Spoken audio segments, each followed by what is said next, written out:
O Salmo 138 é um salmo de Davi, onde ele dá graças a Deus por sua fidelidade. Diz esse salmo: render-te-ei graças, Senhor, de todo o meu coração, na presença dos poderosos, te cantarei louvores. Prostrar-me-ei para o teu santo templo e louvarei o teu nome, por causa da tua misericórdia e da tua verdade. Pois magnificaste acima de tudo o teu nome e a tua palavra. No dia em que eu clamei, tu me acudiste e alentaste a força de minha alma.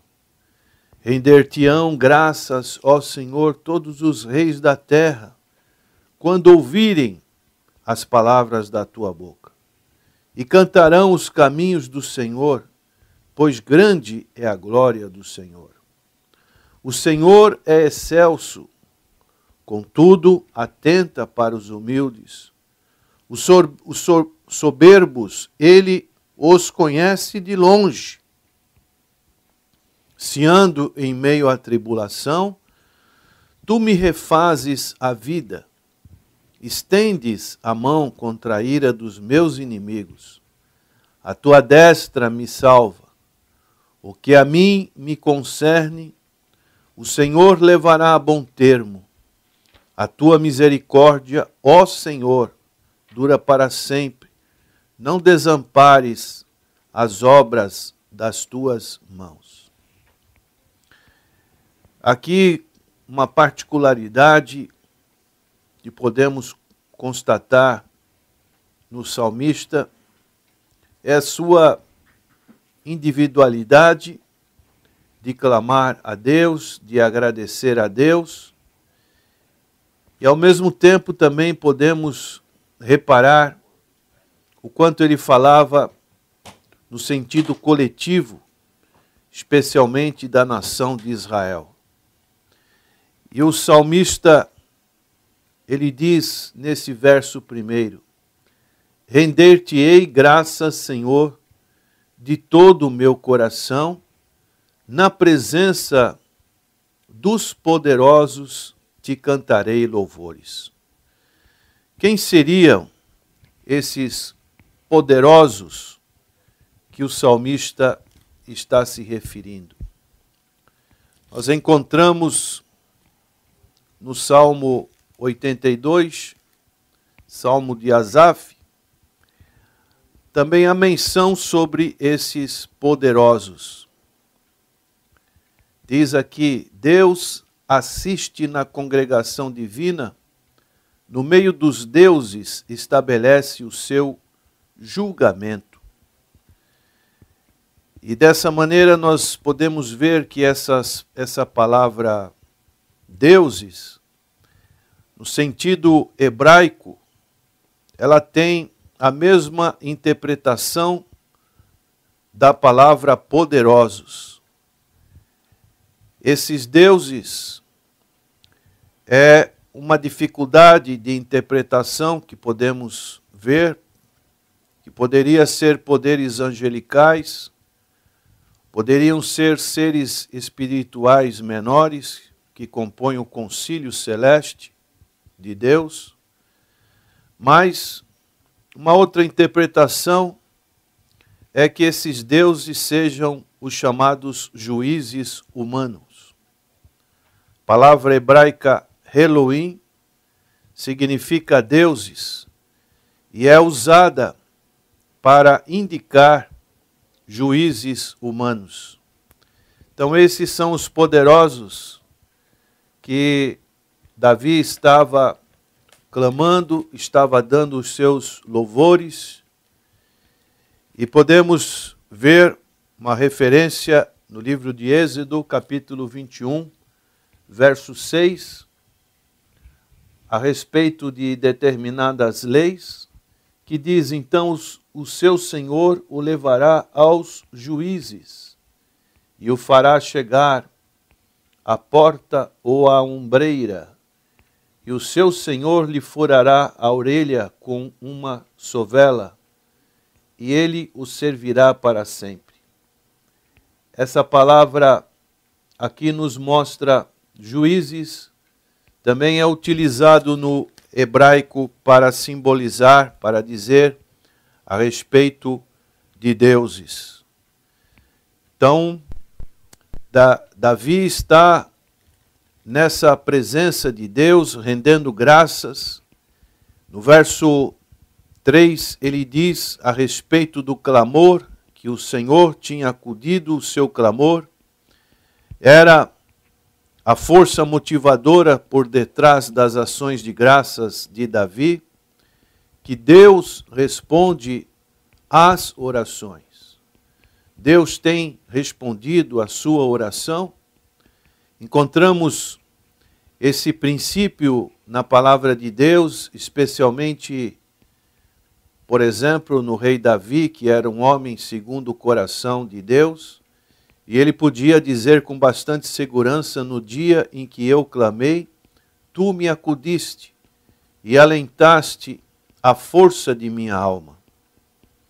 E ele vai prosseguindo dizendo que render-te-ão graças ao Senhor todos os reis da terra, quando ouvirem as palavras da tua boca. Davi sabia que o seu louvor individual, como já dissemos no início, era indigno da grandeza de Deus. E ele imagina que todos os governantes do mundo invocando o Senhor. Infelizmente, isso nunca aconteceu no período do Antigo Testamento. Mas nós sabemos que existe uma promessa final de que um dia todos estarão louvando ao Senhor, estarão reconhecendo a grandeza do Senhor. A palavra de Deus nos diz em Apocalipse, capítulo 21, verso 24, as nações andarão mediante a sua luz, e os reis da terra lhe trazem a sua glória. Então, um dia, Davi sabia que todos iriam reconhecer a grandeza do Senhor. E Davi, ele vai continuando neste salmo a dizer que o Senhor é excelso, contudo atenta para os humildes. Deus cuida deles e satisfaz os mesmos em suas necessidades. De maneiras que no convite que o Senhor fez em Mateus capítulo 11, verso 28 em diante, vinde a mim todos vós que estáis cansados, sobrecarregados, oprimidos, e eu vos aliviarei. Aprendei de mim que sou manso e humilde de coração, e encontrareis descanso para a vossa alma.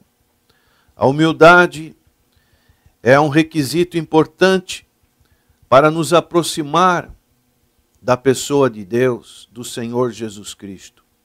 O Senhor é excelso, contudo, atenta para os humildes.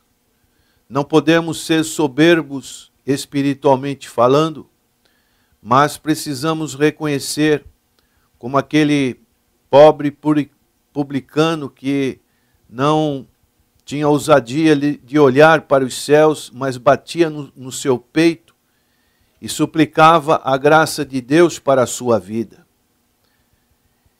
E o salmista diz: se ando em meio à tribulação.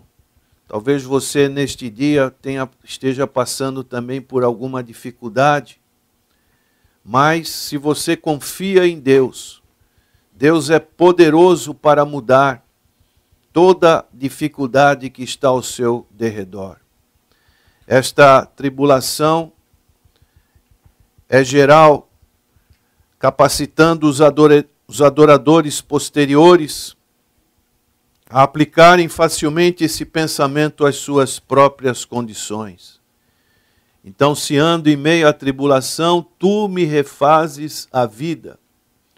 Estendes a mão contra a ira dos meus inimigos, a tua destra me salva.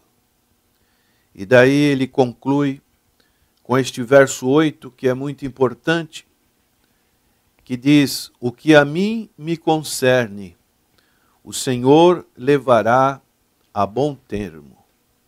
Então, aquele que começou a boa obra em nós, ele há de aperfeiçoará. É o que o apóstolo Paulo também nos ensina em Filipenses capítulo 1, verso 6. Estou plenamente certo de que aquele que começou boa obra em vós há de completá-la até o dia de Cristo. Que obra é essa? Esta é a obra que o Senhor fez com que um dia nós ouvíssemos o seu Evangelho e nós fôssemos ter os nossos olhos espirituais abertos para a realidade da salvação. E assim aceitamos esta obra que o Senhor realizou lá na cruz do Calvário. E dessa maneira nós começamos uma jornada espiritual e Paulo diz que nós vamos completá-la até o dia de Cristo. O dia de Cristo, Paulo fala aqui no verso 2 de Filipenses capítulo 1. Para aprovardes as coisas excelentes e serdes sinceros e inculpáveis para o dia de Cristo. De maneira que quando ele retornar em glória para ressuscitar seu povo dentre os mortos e para receber uma homenagem universal, aqueles que aceitaram esta obra, esta boa obra, um dia verão essa obra completada. Como é importante esse início, esse meio e a finalização desta obra que o Senhor faz na vida de cada um de nós. Então, aquele que começou, ele levará avante a obra que está sendo realizada nas nossas almas. O Senhor, ele tem um interesse em tudo o que o salmista diz, o que me concerne. Todas as particularidades, o Senhor, ele tem um interesse. O Senhor está atento. O Senhor preservará e levará à consumação tudo que agora é bom, mas ainda não está totalmente perfeito. Essa é uma grande palavra de consolação para as nossas vidas.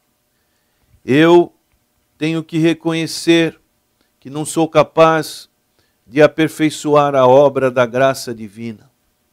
Eu tenho que reconhecer que plenamente estou certo, que muitas das vezes eu posso falhar, mas eu tenho perseverado firme até agora, porque o Senhor tem me assistido. Se o Senhor me abandonasse, todas as minhas experiências passadas para nada serviriam e eu pereceria no caminho. Mas o salmista dizia: o que a mim me concerne, o Senhor levará a bom termo. O Senhor continuará me abençoando. Ele aperfeiçoará minha fé. Ele aperfeiçoará meu amor, meu caráter e a obra da minha vida. O Senhor fará isso porque Ele mesmo começou esta obra em mim. A obra é dele. Ele me deu o interesse que eu sinto em certa medida. Ele tem sido graciosamente para comigo, satisfazendo minhas aspirações. O Senhor nunca deixa uma obra incompleta. Isso não contribuirá para a sua glória, nem poderia corresponder ao seu caráter. Ele sabe como realizar seu plano gracioso. E apesar de minha natureza má, do mundo, de Satanás e de tudo que conspira para impedi-lo, eu não duvido dessa promessa. Então, neste dia, que você também possa estar colocando essa prioridade, esse princípio maravilhoso espiritual. O que a mim me concerne, o Senhor levará a bom termo. Aquilo que eu posso fazer é louvar o Senhor para sempre. Que essa obra graciosa avança neste dia que nós temos para viver para o Senhor. E o salmista completava dizendo: a tua misericórdia, ó Senhor, dura para sempre. Não desampares as obras das tuas mãos. Que Deus te abençoe. E se você ainda não permitiu que Deus pudesse começar essa boa obra em sua vida, abra o seu coração neste dia.